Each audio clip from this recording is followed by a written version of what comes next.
Seorang TKW yang bekerja di Amerika sebagai penjaga seorang wanita lansia kaya raya tidak pernah menyangka hidupnya akan berubah drastis.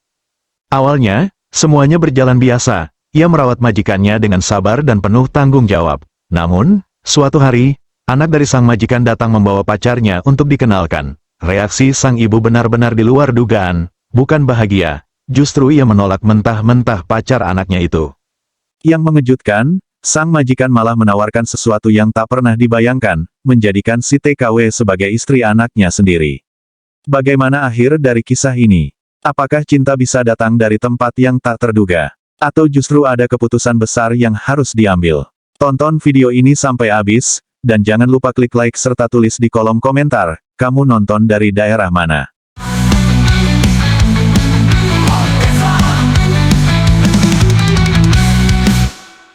Udara musim gugur menyambut langkah-langkah kecil Sari saat ia menuruni tangga Bandara Logan, Boston. Suhu menusuk tulang, sangat berbeda dengan panas lembab yang biasa ia rasakan di kampung halamannya di Jawa Timur. Jaket tebal yang dipinjamkan oleh agen tenaga kerja terasa belum cukup untuk menghalau dingin yang merayap ke kulit, tapi di dalam dadanya, harapan menyala hangat. Sari, perempuan berusia 29 tahun, adalah salah satu dari ribuan perempuan Indonesia yang mengadu nasib sebagai pekerja migran. Ia meninggalkan kampung demi menafkahi ibu dan adik-adiknya. Pekerjaannya kini bukan sekadar membersihkan rumah atau memasak, ia dipercaya menjadi perawat pribadi seorang wanita lansia kaya raya, Nyonya Elizabeth, yang tinggal di sebuah mansion tua yang anggun di pinggiran kota. Mansion itu seperti bangunan dari cerita dongeng, dinding batu abu-abu yang dingin, jendela besar bergorden beludru, dan taman luas yang hampir selalu diselimuti embun.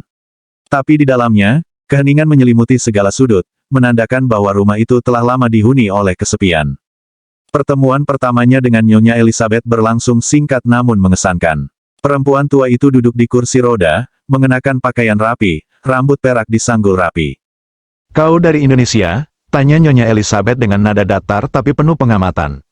"Iya, Nyonya," jawab Sari sambil membungkuk hormat. "Saya Sari, senang bertemu dengan Nyonya. Kau sopan, dan suaramu tenang. Aku suka yang seperti itu," gumam Elizabeth, matanya menyipit seolah mencoba menilai hati orang hanya dari cara bicara. Hari-hari awal Sari di rumah itu penuh penyesuaian. Jadwal Nyonya Elizabeth ketat, bangun pukul 7, sarapan pukul 8, latihan fisioterapi ringan, makan siang, membaca buku di taman, dan tidur pukul 9 malam. Sari mengatur semuanya dengan telaten, dari membawakan teh chamomile favorit, hingga memastikan bantal Nyonya selalu dalam posisi tepat. Namun, bukan hanya ketekunannya yang mulai mencairkan hati sang majikan. Di tengah dinginnya dinding mansion itu, kehangatan hati Sari menjadi obor kecil yang menerangi. Pada suatu sore, ketika matahari musim gugur menggantung rendah di cakrawala, Sari membawa secangkir teh hangat ke balkon tempat Nyonya Elizabeth duduk termenung. "Sari," panggilnya pelan. "Ya, Nyonya, mengapa kau memilih datang ke negeri sejauh ini?" Sari tersenyum tipis, menunduk sejenak. "Karena saya ingin keluarga saya punya hidup yang lebih baik, dan saya ingin merasa berguna, Nyonya." Elizabeth terdiam sejenak, memandangi cangkir teh di tangannya. Jarang orang mengatakan itu dengan jujur. Semua orang ingin uang, tapi kau bicara tentang arti, itu menarik. Percakapan-percakapan kecil seperti itu tumbuh perlahan menjadi benih kedekatan. Sari tak hanya merawat tubuh Nyonya Elizabeth, tapi juga menjadi teman bicara, bahkan pendengar setia bagi kenangan-kenangan masa mudanya, tentang suaminya yang telah lama meninggal, tentang Andrew, putranya satu-satunya, yang terlalu sibuk membangun karir dan hidup sendiri di New York.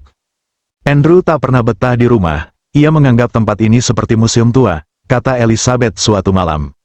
"Mungkin, dia hanya belum menemukan alasan untuk pulang, Nyonya," jawab Sari pelan, "atau seseorang yang membuatnya ingin tinggal," gumam Elizabeth, sambil menatap wajah Sari lama. Terlalu lama, Sari tak mengerti arti tatapan itu, belum, ia hanya tahu bahwa untuk pertama kalinya, seseorang di negeri asing ini memandangnya bukan sebagai buruh kasar, melainkan sebagai manusia. Dan di mansion tua itu, takdir sedang bersiap mempertemukan hati-hati yang tak pernah merencanakan cinta.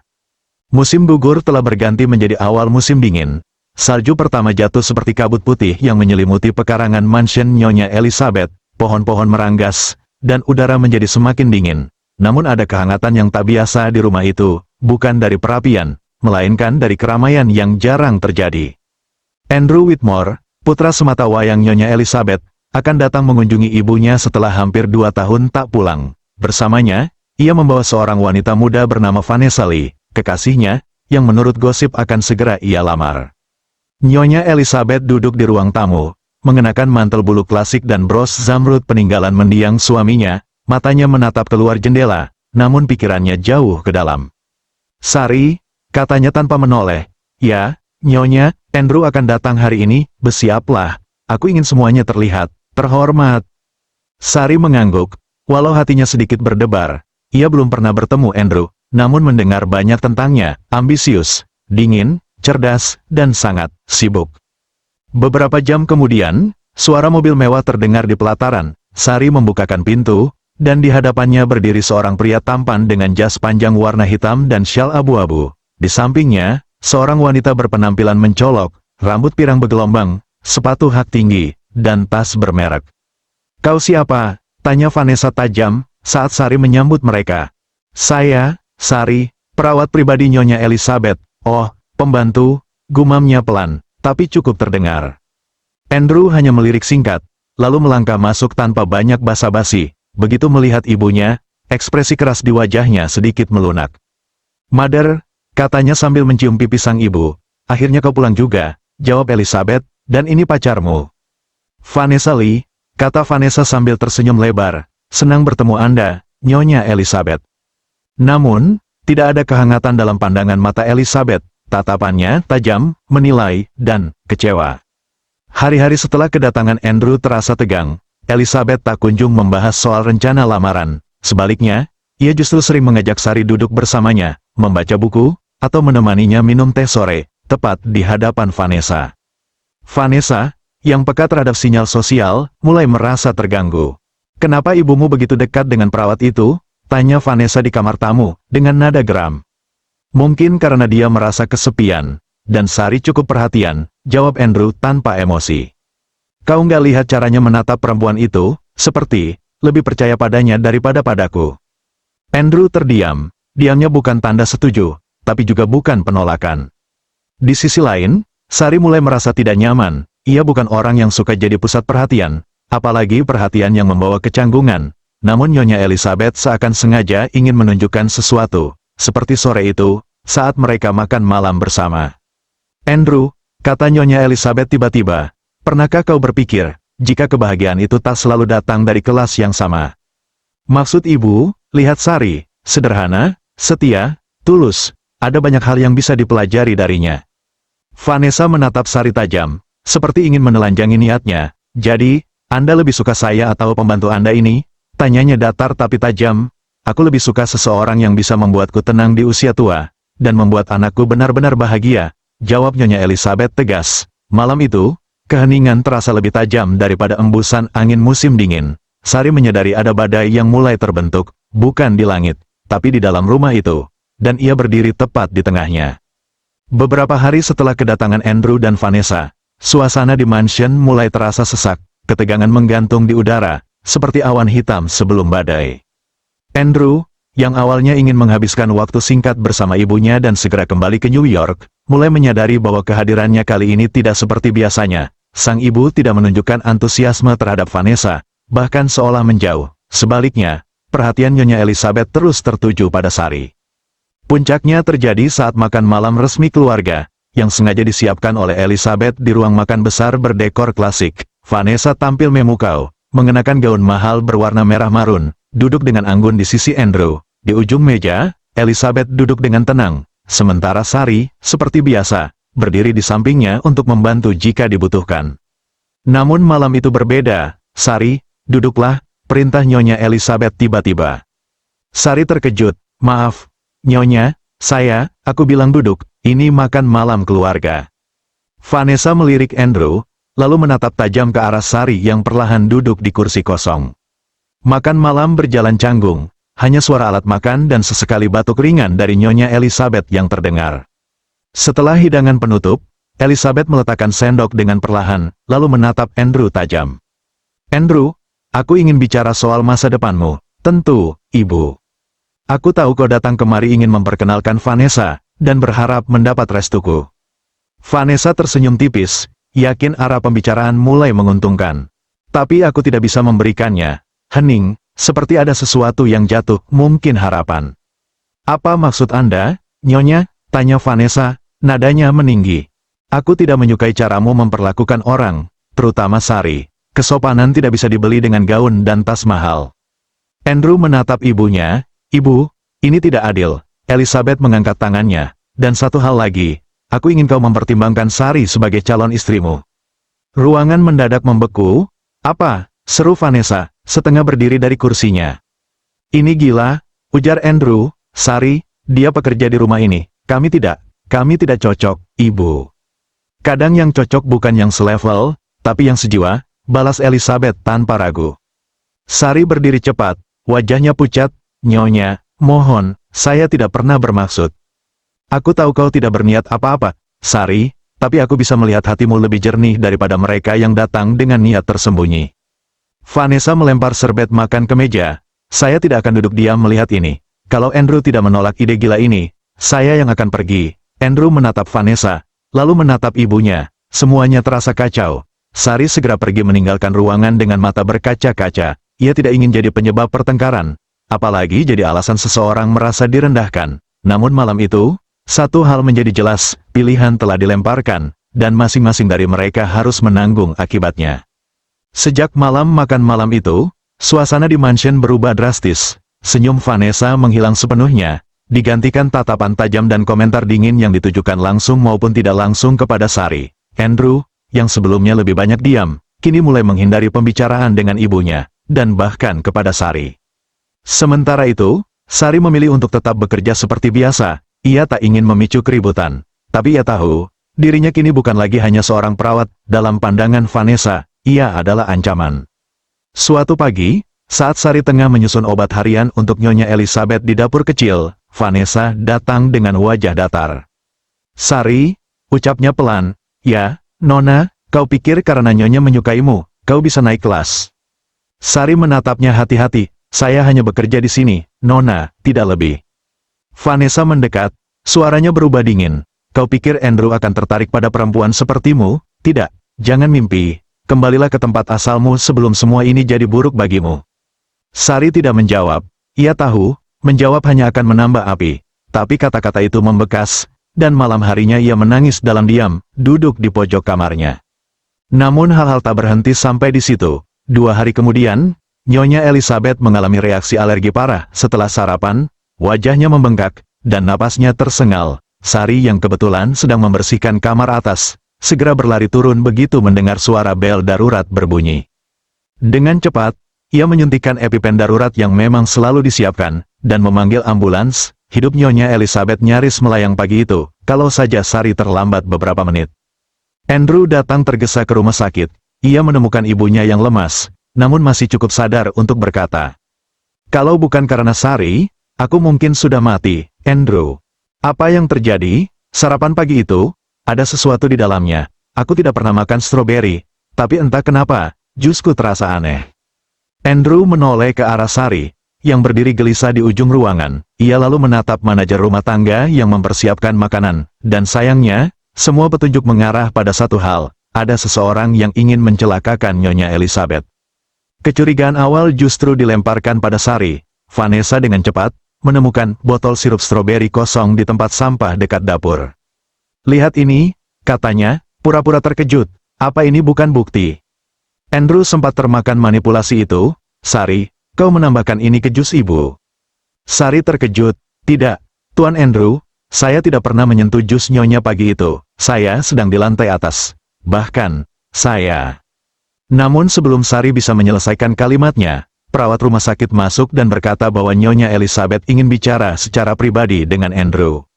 Beberapa saat kemudian, Andrew keluar dengan wajah tegang dan kosong. Ia tidak berkata apa-apa, hanya berjalan melewati Vanessa dan Sari.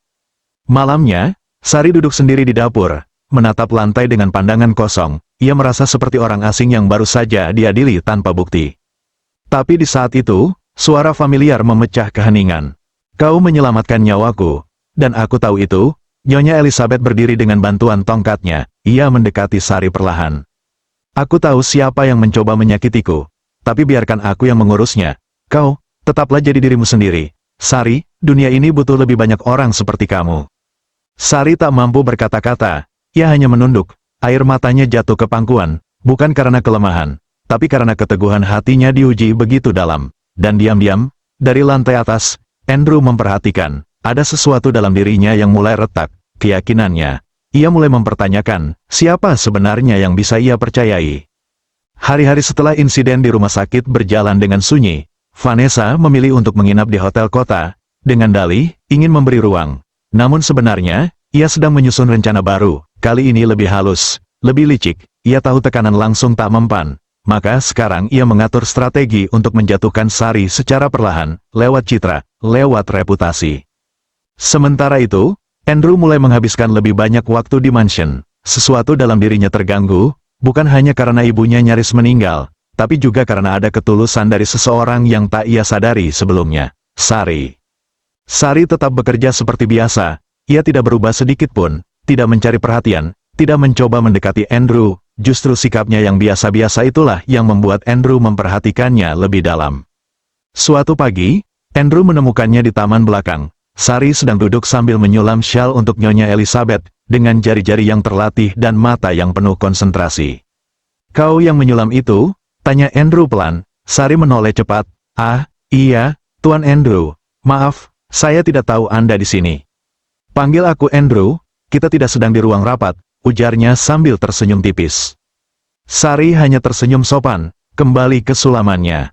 Andrew duduk di bangku taman yang sama, diam beberapa saat. "Ibu, sangat menghormati kamu, lebih dari siapapun yang pernah bekerja dengannya." "Nyonya baik, saya hanya berusaha membalas kebaikannya. Tapi tak semua orang bisa jujur dan tetap rendah hati setelah apa yang terjadi." Hening, angin musim dingin berembus lembut, membawa bau tanah lembab dan sisa embun pagi. "Vanessa bilang kau ingin mengambil tempatnya," ujar Andrew akhirnya. "Saya tidak ingin tempat siapa-siapa, Tuan. Saya hanya ingin bekerja dengan tenang dan pulang dengan hati bersih." Andrew menatap Sari lama. Untuk pertama kalinya, ia tidak melihat perempuan sederhana dengan logat asing, tapi seseorang yang memiliki sesuatu yang tak pernah ia temukan di hidupnya yang cepat dan dangkal, ketulusan yang tak dibuat-buat. Keesokan harinya, Andrew masuk ke ruang kerja ibunya. "Ibu, ya, kalau aku mulai menyukai Sari, bukan karena permintaan ibu, tapi karena hatiku sendiri. Apakah itu salah?" Nyonya Elizabeth tersenyum kecil, kali ini tak lagi tegas atau memaksa. "Tidak ada yang salah, Nak, yang salah adalah menutup mata terhadap kebaikan hanya karena datang dari tempat yang tak biasa." Itu menjadi titik balik, Andrew mulai melihat Sari dengan mata baru, dan sedikit demi sedikit, tembok di antara mereka runtuh. Ia mulai mengajak Sari berbicara lebih lama, menanyakan pendapatnya soal hal-hal sepele, bahkan kadang membantunya menyiapkan teh. Sari sempat bingung, bahkan ragu. Tapi tatapan Andrew kali ini berbeda, bukan tatapan seorang pria yang melihat calon istri karena ibunya menyuruh, tapi seseorang yang mulai benar-benar ingin mengenal. Di sisi lain, Vanessa kembali dari hotel dengan senyum dingin dan rencana baru, tapi ia datang terlambat. Saat ia masuk ke ruang tengah, ia mendapati Andrew duduk berdua dengan Sari, tertawa ringan sambil memainkan puzzle kuno koleksi ayahnya. Vanessa berdiri diam di ambang pintu, menatap dengan wajah yang tak lagi bisa menyembunyikan kekalahan.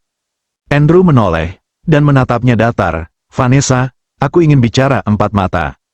Kalau soal Sari, justru karena itu, aku sudah memutuskan, aku tidak bisa lanjut denganmu." Vanessa tertawa pahit, "Jadi kau pilih dia, perempuan desa itu?" "Aku pilih orang yang mengajarkanku apa itu kasih sayang, bukan kompetisi." Tanpa kata lagi, Vanessa pergi. Kali ini untuk selamanya. Malam itu, Sari berdiri di balkon, menatap salju pertama yang turun kembali. Andrew mendekatinya dengan sebuah syal di tangan, syal yang disulam Sari. Kini telah ia bingkai sebagai hadiah. "Terima kasih, untuk segalanya. Saya tidak melakukan apa-apa. Justru karena itu, kau tak pernah berusaha menarikku. Tapi justru itulah yang membuatku datang." Sari menatapnya, mata mereka bertemu untuk pertama kalinya, tanpa status, tanpa jarak. Hanya dua hati yang akhirnya saling memahami. Salju telah menumpuk di halaman mansion tua itu, pohon-pohon terlihat seperti arca beku yang berdiri diam di tengah musim dingin yang panjang. Tapi di dalam rumah, ada kehangatan yang tak berasal dari perapian, melainkan dari hati-hati yang akhirnya memilih untuk saling menerima. Setelah peristiwa itu, keadaan di rumah berubah. Vanessa benar-benar pergi, tanpa kabar, tanpa permintaan maaf. Nyonya Elizabeth tampak lebih tenang, lebih damai, dan Andrew kini hadir, bukan sebagai pria asing sibuk yang datang sesekali, tapi sebagai anak yang pulang dengan hati terbuka. Suatu malam, Andrew membawa Sari ke taman belakang mansion. Taman itu kini bersalju, namun sudah ditata dengan lampu-lampu kecil yang menggantung di antara dahan pohon. Indah, sederhana, dan diam-diam romantis. Sari mengenakan mantel coklat tua yang ia pinjam dari lemari Nyonya Elizabeth. Ia tampak gugup. "Kenapa kita ke sini, Tuan?" Andrew tersenyum kecil. "Aku ingin menunjukkan sesuatu." Dari balik kantong mantel, ia mengeluarkan sebuah kotak kecil beludu biru. Sari menatapnya, terpaku. "Aku tahu ini semua tidak biasa. Aku tahu aku pernah menolak, bahkan memandangmu hanya sebagai bagian dari rumah ini. Andrew, kau tidak harus, dengar dulu," katanya lembut. "Tapi setelah semua yang terjadi, kau menunjukkan siapa dirimu sebenarnya. Dan aku jatuh cinta bukan karena disuruh. Aku memilihmu." Dengan penuh kesadaran, ia membuka kotak itu, sebuah cincin sederhana dengan batu zamrud kecil, warisan dari ibunya. "Maukah kau menikah denganku?" Air mata Sari menetes tanpa ia sadari. Bukan karena kemewahan lamaran itu, tidak ada orkestra, tidak ada saksi agung, tapi karena ia merasa benar-benar dilihat, dihargai, dan dicintai. Iya, aku mau," jawabnya pelan. Beberapa bulan kemudian, pernikahan mereka diadakan secara sederhana di taman mansion. Saat musim semi datang, Elizabeth duduk di kursi roda, mengenakan pakaian terbaiknya, tersenyum penuh haru. Para tetangga, beberapa kenalan lama, dan staf rumah hadir sebagai saksi. "Aku pernah berpikir anakku takkan pernah kembali," bisik Nyonya Elizabeth pada Sari setelah upacara. "Tapi ternyata, dia pulang, membawa lebih dari yang pernah aku harapkan." Tak lama setelah pernikahan, kondisi Nyonya Elizabeth memburuk, tapi ia menjalani hari-hari terakhirnya dengan tenang, penuh senyum, dikelilingi cinta, bukan dari status sosial atau kekayaan, tapi dari keluarga yang ia bentuk dengan pilihannya sendiri. Di surat wasiat terakhirnya, ia meninggalkan sebagian warisannya untuk Sari, bukan karena status menantu, tapi karena rasa hormatnya terhadap perempuan yang menyelamatkan hidupnya, secara harfiah dan secara batin. Tahun berganti, Sari dan Andrew hidup dalam harmoni. Mereka tidak tinggal di mansion, mereka membangun rumah kecil di ujung kota, lebih sederhana, lebih hidup. Sari tetap seperti dirinya yang dulu, sederhana, tenang, dan tulus. Andrew kini menjalankan bisnis ibunya, namun tak lagi dikuasai ambisi. Dan di ruang kerja rumah mereka, tergantung sebuah bingkai kecil, syal pertama yang Sari sulam, sebagai pengingat bahwa cinta sejati kadang datang dari tempat yang paling tak terduga. Cinta bukan tentang siapa yang datang dengan kemewahan, tapi siapa yang tinggal dengan ketulusan.